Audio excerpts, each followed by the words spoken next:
today I want to share with you 6 things that you should know about autism. Number 1, anyone can have autism. All ages, races, genders, socioeconomic statuses, all of these groups have autistic people in them. Every country does as well. Autism isn't just for white boys, even though that is a typical stereotype. Diagnostic biases and other factors have led to this stereotype. It is common to see autism underreported in different groups, whether that's because of bias or stigma or just a lack of information. Having autism does not automatically speak to the intellectual level of an individual. According to the CDC, 31% of autistic children with an available IQ score were considered intellectually disabled, and 44% were considered to have average or above average intelligence. Now, while having an intellectual disability doesn't make anyone less, do understand that IQ tests do have quite the history of not necessarily accurately representing someone's intelligence. It has a bit of a history in eugenics and ableism and some unfortunate things.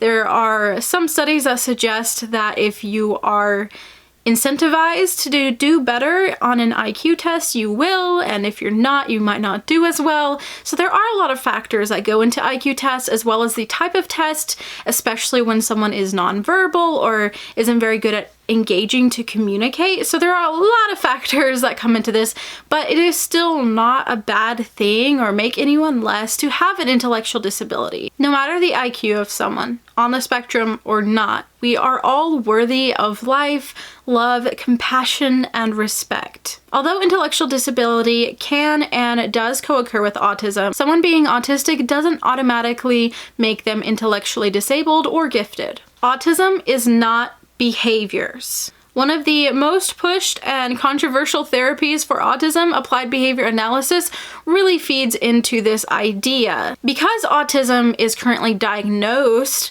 off of observable behaviors, some people equate autism to the observable behaviors. But these are actually signs or indicators of autism. The behaviors themselves are not autism. Autism causes a different way of your brain connecting, the different connections, the way it develops, it folds and unfolds, a whole lot of different things, and some things we don't understand yet, but it's all due to the brain. It doesn't mean not flapping your hands or stopping certain typical autistic behaviors makes someone not autistic. A lot of autistic people learn how to more discreetly stim or hide their stims. They might be okay at eye contact and hold their own in a social situation for the most part, and they can seem like, oh, they're not autistic, but they're still autistic. They're just not showing you the behaviors that you assume means autism. Autism is not inherently bad. Autism does typically co-occur with other disabilities and disorders and mental health issues, and this leads people to think that autism is inherently bad. But there are upsides to autism that people who can't fathom other people working or living life or perceiving the world differently than them can seem to understand or appreciate. Autism often leads people to be perseverant, loyal, trusting, and logical. Autistic people are able to find beauty and wonder in things that people might find boring, repetitive, or just average everyday things, and even annoying things. Of course, this can also be flipped, where autistic people might find everyday normal things annoying. Difference doesn't automatically mean bad or wrong or less than. Different allows for innovation and compassion. Difference requires us to step beyond our selfish world and see that this abstract idea of perfection or normal doesn't really exist. Humanity does. Autism is a huge spectrum. It is not linear from like not very autistic, mildly autistic, to super duper autistic. It doesn't really work that way.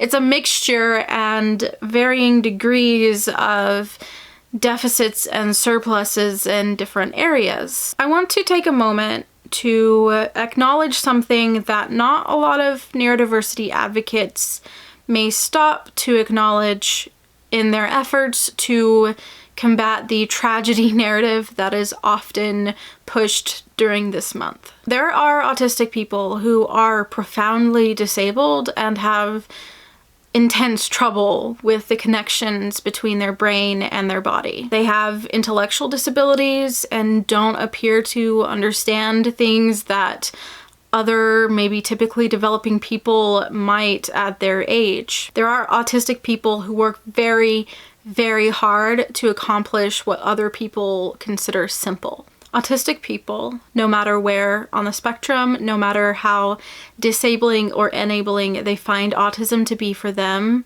are worthy of life. These autistic people may never be some inspirational story. They may always live with caretakers or in institutions, but they are not a tragedy. It is difficult and painful, but they are worthy of respect and love.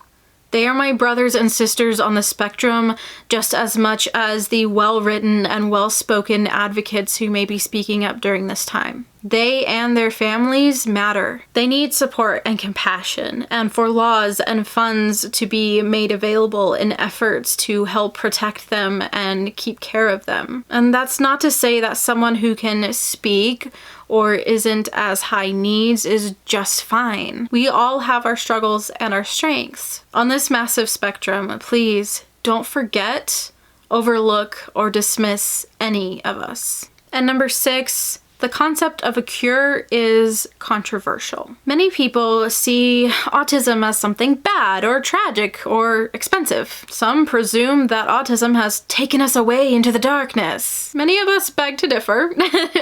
Though we do have our struggles and our difficulties, we often find ways to make autism a strength.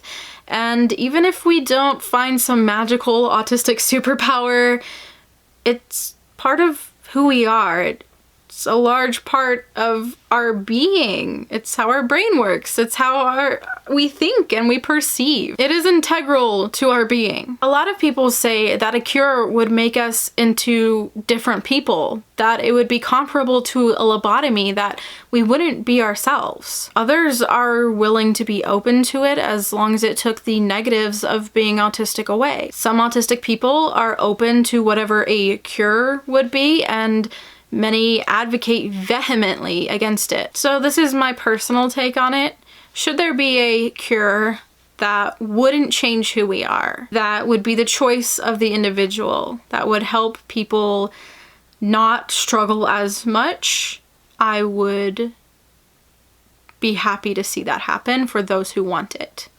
I don't think that our personal decision to not want one should stop people who do want one from having access to one. However, it should never be a requirement, and it shouldn't be something basically to make sure we're never born, which is kind of an issue that's been going on for pre-screening pregnancies. That's eugenics, and that has caused millions of people to die in horrible ways, so let's not do that, guys. Regardless, our main focus should be on helping families and autistic people and supporting them and helping them thrive as they are. Thank you for watching these 6 things you should know about autism during World Autism Awareness Month. Hopefully you enjoyed it. If you did, go ahead and drop a like.